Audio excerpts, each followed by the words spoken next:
4வது இடத்திற்கு தள்ளப்பட்ட செங்கோட்டையன். ஆதரவாளர்கள் அப்செட். முதல் நாளே குழப்பம். முதலமைச்சராக விஜய் பொறுப்பேற்றிருக்கும் நிலையில் அடுத்ததாக அமைச்சர்கள் பதவியேற்றுக் கொண்டனர். இந்த விழாவில் தாவேகா வெற்றிக்கு முக்கிய காரணமாக இருந்த செங்கோட்டையன் விஜய்க்கு அடுத்து பதவியேற்பார் என எதிர்பார்க்கப்பட்டது. ஆனால் 4வதாக பதவியேற்றுக் கொண்டார். இது அவரது ஆதரவாளர்களிடையே அதிர்ச்சியை ஏற்படுத்தியுள்ளது.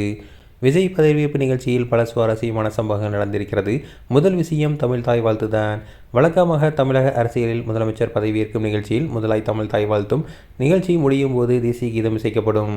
ஆனால் விஜய் பதவியேற்கும் முதல் பாடலாக வந்தே மாதரமும், 2வதாக தேசிய கீதமும், 3வதாக தமிழ் தாய் வாழ்த்தும் இசைக்கப்பட்டது. அதேபோல பதவியேற்பவர்கள் அனைவரும் ஆண்டவர் மீது ஆணையாக பதவியேற்பதாக கூறியிருக்கின்றனர். இது விஜய் ஆதரவு தெரிவித்த இடதுசாரிகளுக்கு அதிருப்தியை ஏற்படுத்தியிருக்கிறது. அதே நேரம் தாவேகா வெற்றிக்கு முக்கிய காரணமாக இருந்த செங்கோட்டையன் விஜய்க்கு அடுத்தபடியாக அல்லது 3வது நபராக அமைச்சராக பதவியேற்பார் என்று கருதப்பட்டது. ஆனால் 4வது ஆளாய் பதவியேற்றிருக்கிறார். இது அவரது ஆதரவாளரிடையே அதிருப்தியை ஏற்படுத்தியிருக்கிறது. செங்கோட்டையனுக்கு துணை முதலமைச்சர் பதவி தரப்படும் என எதிர்பார்க்கப்பட்ட நிலையில் அவருக்கு அந்த பதவி வழங்கப்படுமா என்பது சந்தேகமாக உள்ளது.